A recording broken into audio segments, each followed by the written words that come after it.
We are no longer setting ourselves on fire to keep others warm. For the last 3 years of my life, the theme has been lesson after lesson after lesson of protecting my peace, not taking breadcrumbs from people, not accepting less than I deserve. And that includes performative allyship, if you even want to call it that. I've debated about making this video because of certain people, some who would view this video as, woohoo, yeah, how joyful, I knew it, I just knew it. And others who think that they're going to do something by showing certain family members.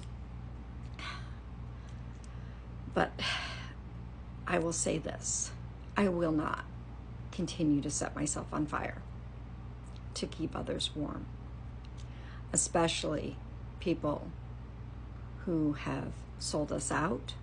And us, I mean the American people, namely members of the LGBTQ community, our Black community, our poor community,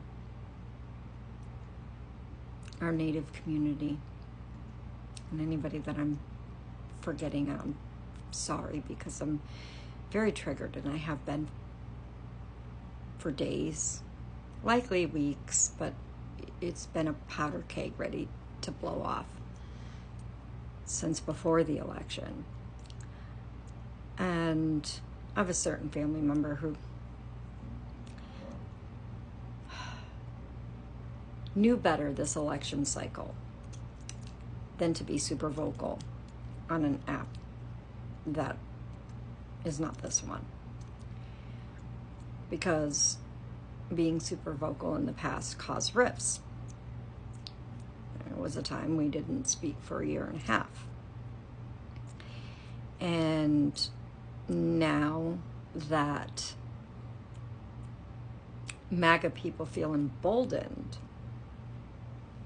the truth has been leaking out. The truth that it's not just, hey, I'm going to vote party line that I've always voted, but no, I'm actually like excited for this guy, this deplorable human being that has fleeced millions of Americans for nearly a decade, hardworking Americans, of their money, their time, their relationships, their community. And many of them are bewildered, and they clutch their pearls, saying, I can't believe people would cut off family and friends over an election. Can't we just agree to disagree? Well, the only ones saying that are them, because they're in their FAFO era. Because it wasn't about an election. It wasn't about politics. It was about caring for somebody other than yourself. It was about a test of your empathy. It's a test of your privilege and how far beyond your own little world you actually think about, whether or not you truly love your neighbor as if you would love yourself.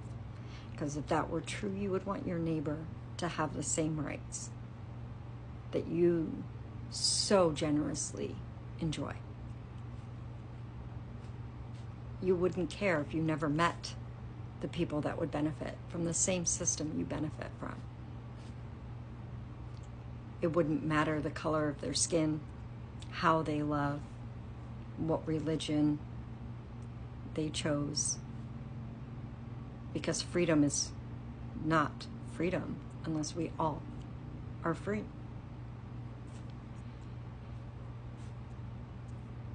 They sold us out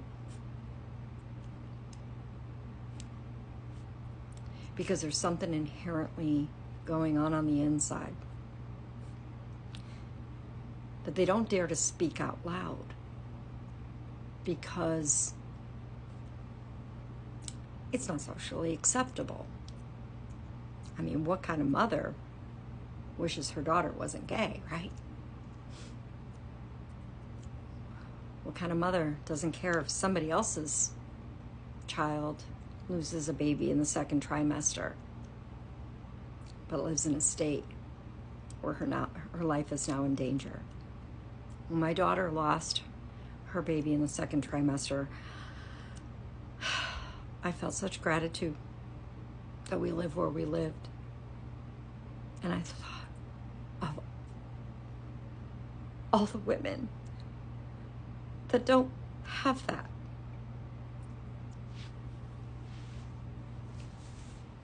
And I can't conjure up the right emotions that I feel about that. My daughter got the best care. Red carpet care, compassion, nurturing. They didn't hesitate to do what needed to be done. And I think of all the women right now in that situation that don't have that option. How cruel. It's inhumane. And this family member was silent on the issue when I said, thank goodness.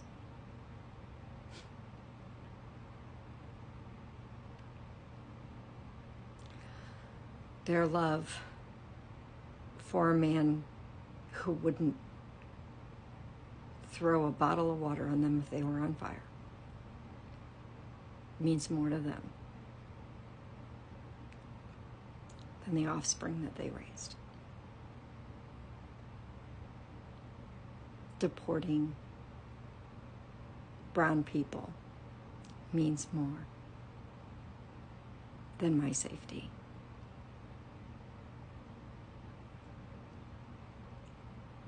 It's a thing for 52 years of not feeling seen, understood, always the one to make waves and cause drama.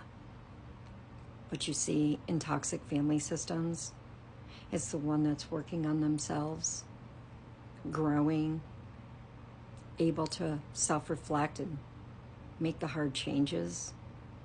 They're always seen as the dramatic one. I'll wear it. I don't care. I grew up in a racist, conservative environment. I've said it before and I'll say it again. I am not like them. I never have been. I never fit in. And I've always been the shame on my mother's shoulders. I live a life of peace, love, and care about people that I'll never meet. And I voted for them. And I am seen as bad for believing that way. I'll wear it proudly.